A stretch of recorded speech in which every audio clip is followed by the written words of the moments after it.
Hey guys, welcome to Techies Guru. Today we'll be learning how to unarchive a chat on Telegram, and now let's dive right in. Now to unarchive chats on Telegram, first open up your Telegram app on your phone. After opening your Telegram app, guys, you can see your archive chats will be at the top of the screen. Over here you can see there it says the archive chats. In order to unarchive chats on the Telegram, tap on the archive chats, and all of your archive chats which you had archived previously on Telegram will be over here.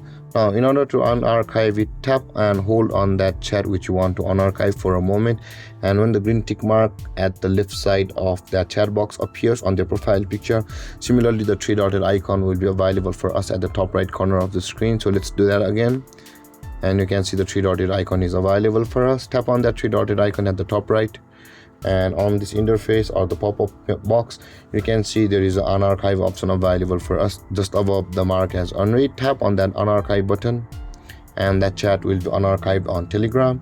And with that being said, guys, this is how to unarchive a chat on Telegram. And if you have any confusions or questions regarding the topic, feel free to comment in the comment section below, and don't forget to like, subscribe and hit that bell icon for more videos. Thank you for watching, guys. Peace.